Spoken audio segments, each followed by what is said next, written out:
Hello and welcome to another episode of the Life of Capoeira. Very pleased to welcome our guest today, Professora Azul from Ronin Capoeira, and you might also know her from Only the Strongest podcast. Welcome to the show. Yeah, hi. Thanks so much for having me. My pleasure. So let's start at the beginning. I believe you started Capoeira in 2003. What was it that got you started on your journey in Capoeira? Yeah, I saw it in high school, and a friend of mine would always try to do capoeira since they did a performance at our high school. I thought it was stupid. I thought martial arts was stupid, but I made jokes with them. Then I went to college and saw a club for it and thought, oh, this will be so funny to show my friend again. He'll have a good laugh. I went to the class and they had conga drums, and I was a music major and a percussionist. So immediately I was like, wait a minute. And then some people were doing flips, and I used to do gymnastics when I was really small until I was about 8 years old. So only took one class. I completely ate my words and was totally hooked. Fell in love with capoeira ever since. So that was my freshman year of college when I started. And it didn't take you long before you started teaching. I think you started in 2007. Yeah. Did you always set out to become a capoeira teacher, or did you just kind of fall into it? No, like almost everybody I know in capoeira, I fell into it. My current teachers that I was training with were moving, and they asked me to take over the studio, which I was really surprised and shocked. But I was like, yeah, of course. I think they did it because at the time I was dating a capoeirista that was higher ranked than I was, and they wanted him to teach, and they thought I'd make a good kids class instructor. And so that's why I fell into it. They just kind of picked here's a good set of two people. A lot of times studios are run by two, right? Or a couple of some sort. And yeah, I loved capoeira, so I was all for it and kind of started there.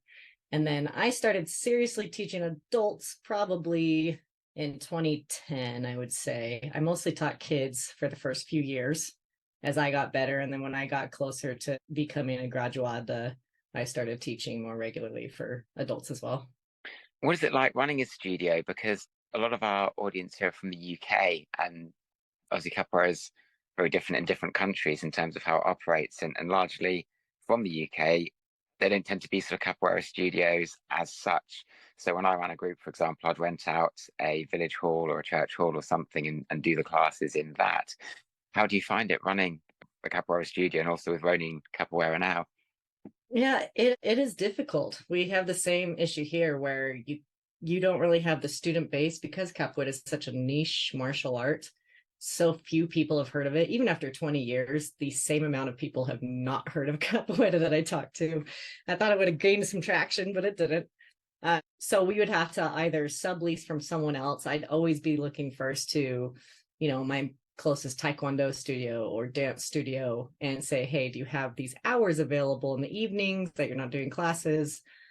That's almost always been my setup. My first school that I grew in Utah, we actually ended up renting out our own garage space and were able to fill it just with our own capoeira classes. And we were teaching maybe 5 days a week at that point. Currently, I'm subleasing again from a jazzercise studio. So those ladies are morning ladies. And so the studio's empty at night. So that was perfect, a compliment for capoeira. But most people have a hard time, finding their own space. And we're getting to a point where if we grow a little bit more, we're going to need to find our own space, accommodate class size. It's a good problem to have, but it is a problem because especially right now with the economy, renting is very expensive. So I'm sure you guys may struggle with the same. Yeah, it sounds sort of broadly similar, really. We don't have sort of there's more sort of gyms about, and they often have sort of dance studios in or some sort of space where fitness classes can happen. But especially when it comes to not just capoeira, but martial arts in general, Mm-hmm. it's any hall that will have you really, as long as it's sort of big enough and adequately supplied. And there are the odd martial arts gyms dotted around as well for sort of specific classes like that. Mm. So your first group, you had a bit of a journey with them in terms of starting there, but obviously you left that group, which you've talked about on your podcast. Would you like to Mm-hmm. tell our listeners about how you came to depart your initial capoeira group? Yeah, I had a pretty rocky. I imagine most people have in capoeira, and it's honestly, I think why a lot of people quit is group dynamics or politics get the better of them, and they think that the martial art is not worth it at that point. I went through technically two groups. I was in an initial group, and then that mestre was on the East Coast, and we're out in Utah. But we had a contramestre in the group in Utah. So I would teach at my studio, and then I would go and train with him on other nights. And then he decided to leave that group. And so I left with him because I was like, proximity, he's the one I'm training with. He's right here. He wants to start his own group. I'm going to stick with him and go with that. So technically, I left and joined his group. A few years later, my school was really growing, and I think that might have had something to do with it. I still don't know quite to this day, but he asked me to leave the group that he had, and he just was sticking to his own school. And maybe he just didn't want to, father in a lot of schools. I'm not sure. But I just went, I took the hint. So I just started running my own school independently. And for a couple of years, this was kind of before this was 2014. So before it was really a thing about 10 years ago of people starting their own groups and leaving. It was kind of unheard of in the States for anybody to have a group without a mestre. And I looked around for a couple of years, and I didn't want to go back to our original mestre group. I felt like we had outgrown that. But a lot of our old friends who we really valued were still in that group. So we decided to rejoin our initial group, if that all makes sense. I know I'm trying to not use names, and so it's a little bit hard here. That group, shortly after, a year after, received a call from a prominent female capoeirista here in the U.S. who told me that mestre had sexually assaulted her, and she had these experiences with him, and asked why he would join. And obviously I didn't know any of that. Ironically, I thought, oh, here's a mestre that seems like he's pretty trustworthy, and I shouldn't have any problems. So I chose to leave that group. And at that point, they both kind of were from the same mestre, same group, but it was enough for me to just say, you know what, no more. I just don't need that kind of energy or, mojo, anything happening with my studios. And I refused to work with another mestre. That entire group imploded after that. We let some other teachers in the group know about the sexual assault allegations. People chose to leave that group. There's very few people in it at this point, 5 years later. That all happened in 2017. So very rocky, and a lot of people quit for these reasons, and it's valid. I love capoeira, and I've stuck with it. I feel like I had enough experience to continue. And I'm seeing that now more in the States, where a lot of people are getting to graduado and up and saying, hey, I'm just going to do my thing. And if I find a padrino, great. Otherwise, I'll kind of form a little coalition. I'll find some capoeiristas I respect and appreciate and bring them out. And I don't have to be part of their group. And that hierarchy is kind of dissolving a little bit more in the US. I don't know if that's similar in the UK. If you guys are finding any of these same themes in capoeira there. I think from my personal perspective, it's harder to answer that one. Part of the motivation for starting this podcast was that when my children were born, and then with lockdown, I got an issue with my hip. And so I started the capoeira podcast here to kind of reconnect with the capoeira community. As far as I'm aware, a lot of the old groups that I was more familiar with in the past are still going.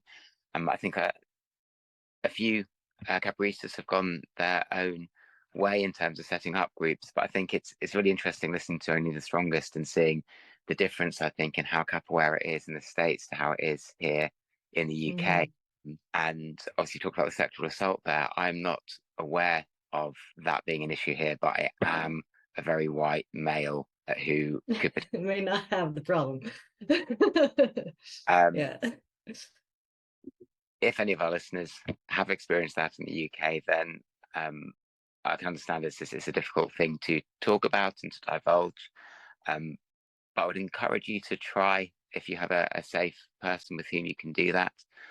Because it's been good to hear the discussions for certain definitions of the word good, various podcasts and Reddit and so on about these very serious allegations which need to be challenged because it's completely unacceptable. But as far as I know, and I don't come back to regret these words, we haven't had those sort of issues here, but that could just be my ignorance and naivety.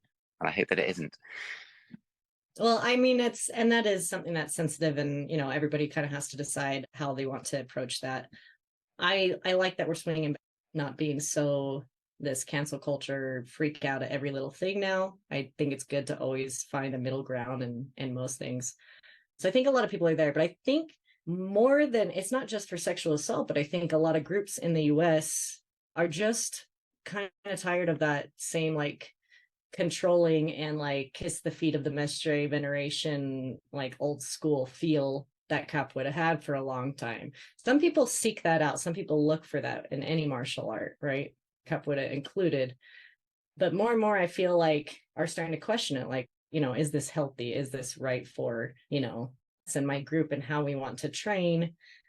And I definitely realize that there can be some negatives to my decision in not, keeping a group in a mestre. There are a lot of positives and there are some negatives, the concern of getting away from the roots of capoeira and the history and the culture and making sure that I'm continuing. For me, that's important. Some people may not just see capoeira as a sport and want to do, teach it like any make dojo. And I don't necessarily think that's bad either. I think any growth for capoeira is going to be good.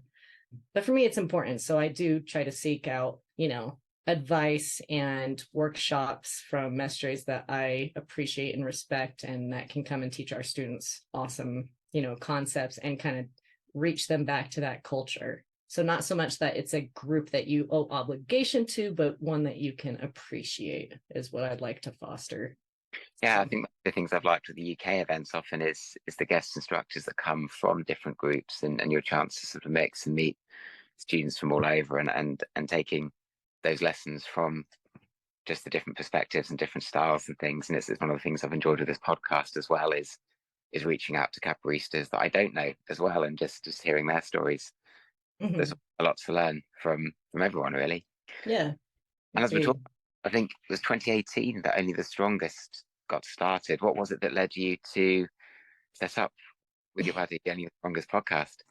Yeah, it genuinely was just us, a couple of my best friends and I. We all had kind of been in love with capoeira and been teaching it for a decade and all had moved away. The original three other male hosts and I, those three all lived in the same place in Colorado, and I lived in Utah. And we'd go to each other's events a lot, so we knew each other. But then, life leads people in different directions. Everybody moved away from each other. So it was really just a way for us all to connect still as friends. Like, hey, we love talking about capoeira. Let's start a podcast. It's a good excuse to talk to each other once a week and, make funny joke. Like we just like to, dick around. I don't know what kind of language is here, but like that's what we started for. It was definitely never intended to be serious. And it was, it was just really us sitting around and making jokes about all the things we've experienced in capoeira, whether that's just like, stinky feet and sweaty bodies or, ridiculous trips to Brazil where we almost die and just, things that we think that every layman capoeira could relate to, the everyday capoeirista. So that's what got us started. One host having to leave the podcast, he studied, just completed a PhD, was really busy with his doctorate work there. So the rest of us are still going strong. Yeah, it's really good. I'm 10 episodes away now actually from having heard all of them. I've got I think Wow. how to watch a Hodders left because I listen in my car, Yeah. so I can't. Can't follow along. Yeah. I wonder how that is for some people, do they have to stop and, watch the game but those ones are harder. You kind of need to watch it play by play. That's the majority of my time for the podcast is then, so I kind of skip forward. I was how to watch a Hodder, but I do get around them, and I expect that the Venn diagram of people that listen to this will also probably listen to yours. But if you haven't checked out Only the Strongest, then I'd encourage you to do so, and it'll be linked in the episode description. You not just had the podcast, you've had the sort of successful YouTube and Instagram channels as well. I think your YouTube channel's 14 years old now, which is obviously been going for quite some time. How did you find managing and running that? Was it well received, or did it take a while to get started? I am a terrible example for it because I really did not keep up with any momentum I had gained years ago. I stopped posting. I had made some tutorials and some samplers and just some clips of classes, just kind of documenting, life a little bit. It gained a ton of traction and I just am not tech savvy. I'm really like an older millennial and this is really not my cup of tea to like keep up with this kind of stuff or take videos. A lot of times I love videos of my games, but I never get them because I just like to go and play. So I'm never thinking about like taking out the camera, taking out the, so it just kind of rolled off. I did a few tutorials for fun, and I had two others that I never finished, unfortunately, to put up. Instagram was kind of the same. Put up footage when I any from time to time, or remember to take some. I haven't honestly done as much there as I should. Some schools post daily and get a lot of really good traction. And honestly, when they do that, I feel like they take their place as the influential capoeiristas. They're the videos that are going to come up because they're being seen the most. They're coming up the most. One that comes to mind right now is Mestre Muito Tempo here in the US, if you know about him. He's always posting videos. Most of the time they're jokes and they're hilarious, and that's probably why a lot of people follow them. That's why I do. But then he'll use that to push people to his Biddenbow classes or other things, and that is the smart way to do that. I personally don't have I have two toddlers myself right now, so I just don't have the spare time that I used to for capoeira when I started my channels, in my 20s. So unfortunately, I haven't been able to maintain, but it definitely helps for retention or drawing in other capoeiristas. I don't know that it helps any kind of business advertise. It doesn't.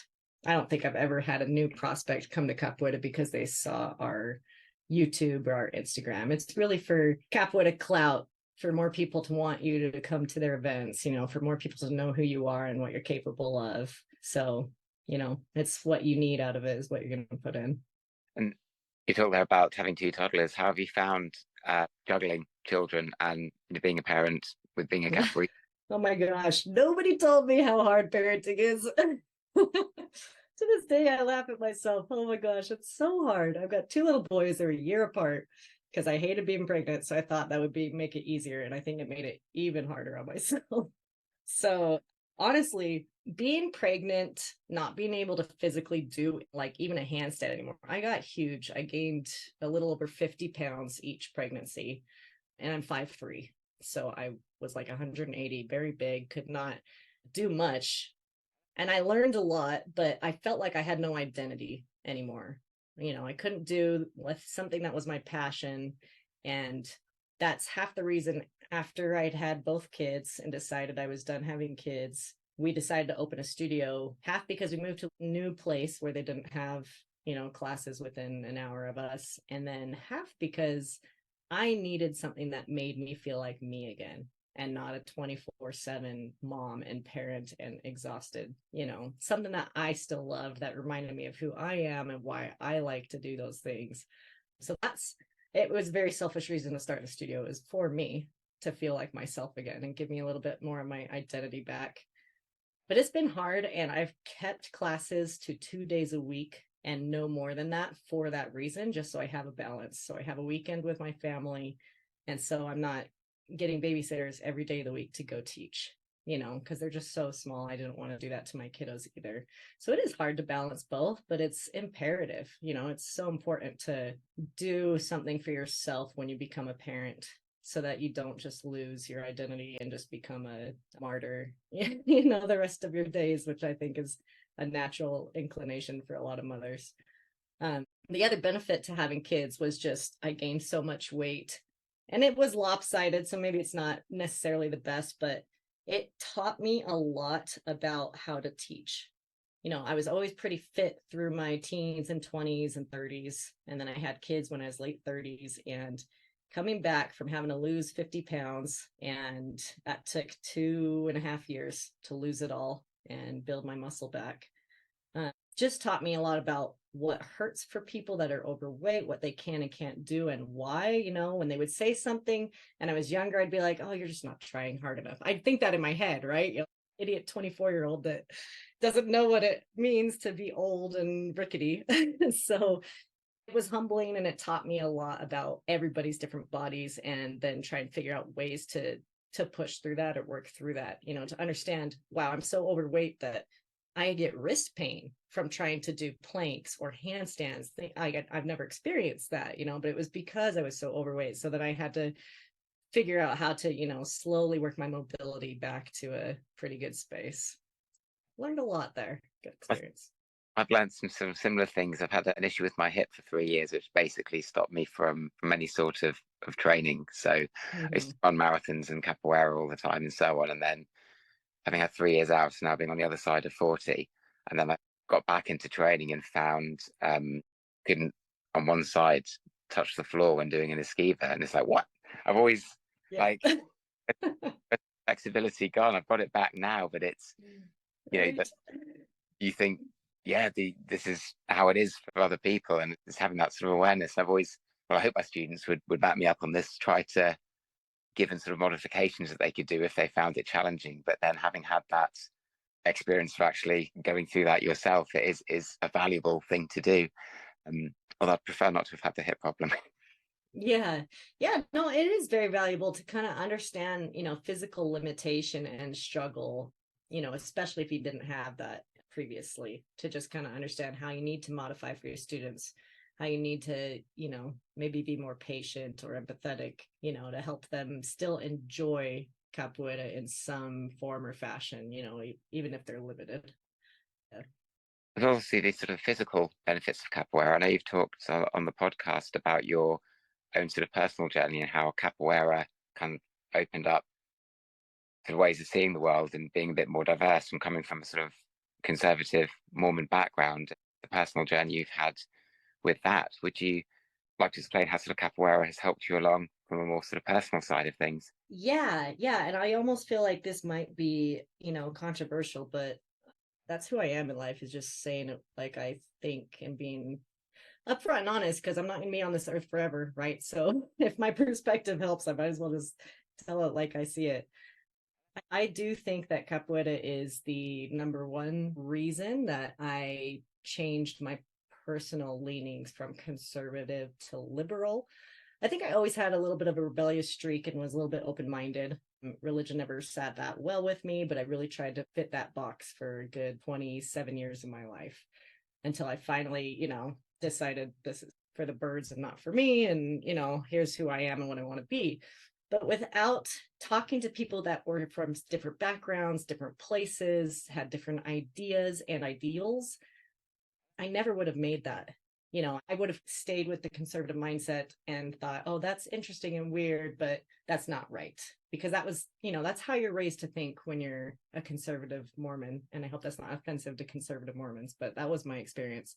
Um, and so I absolutely have Capoeira to thank for teaching me to be open and understanding and like really learn empathy in a way that just was not part of my upbringing. My upbringing was being competitive and being the go-getter and rub some dirt on it kid kind of an attitude. So it just really helped open me up and change my political ideals, how I want to raise my kids.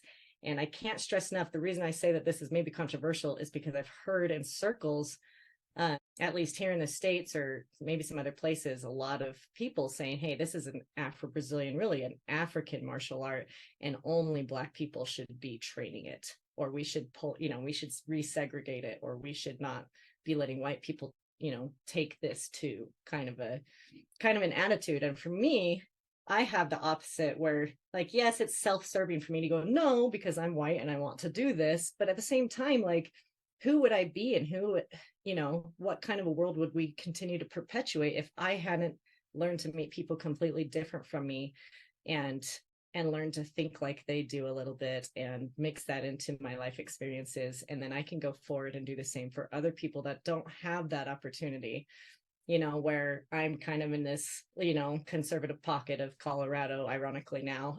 And, if there's some way for me to slowly teach the same concepts of being open and respecting people that are different from us and appreciating different cultures and ideas, isn't that what's best? And isn't that, for me, that's philosophically what Capoeira is about and for, is to help people grow and love each other better and create communities that are about that friendship and support rather than any kind of oppression or any kind of in-group, out-group, or that's why I don't like the, hey, you're not in our group, you can't come. Hey, you're not wearing your all white uniform, you can't come. Hey, I don't think that's helpful in the end. If we're trying to build better people and better communities, how can we facilitate that? So Yeah, I absolutely have capoeira to thank for it. And I think and hope that I've given that influence a little bit to my students over the years and will continue to. And talking about your students and learning capoeira, you've been open now for over a year. What plans have you got for the future? Or are you just sort of pretty much taking it as it comes?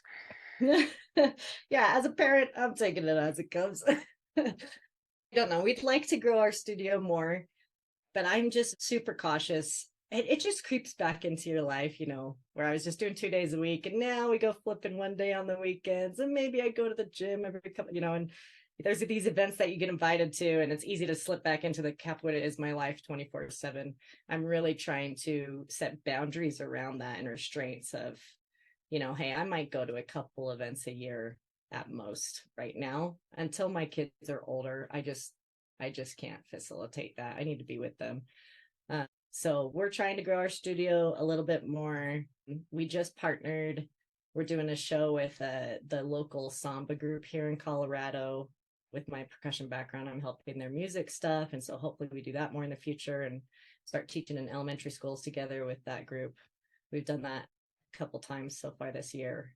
So it's really just those little things. If and when I have more time, we did a podcast with Desconfiado, the host of Singing for Survival, and he's amazing. And we had talked on and off air about becoming a nonprofit, becoming safe sports certified, becoming something that you can go to schools easier here in the US. And if you're a nonprofit and kind of do this legwork, you can teach more often, and then you can share with the community in an easier fashion. So that's kind of on my radar for the next year, is looking more into that and how I can start to go out and start teaching at schools.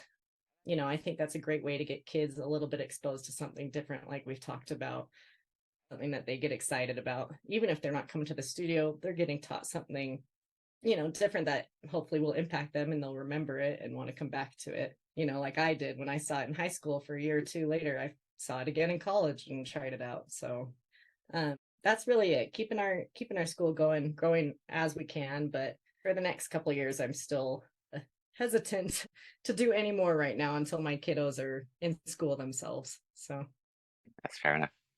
The last question I like to ask is, what is capoeira?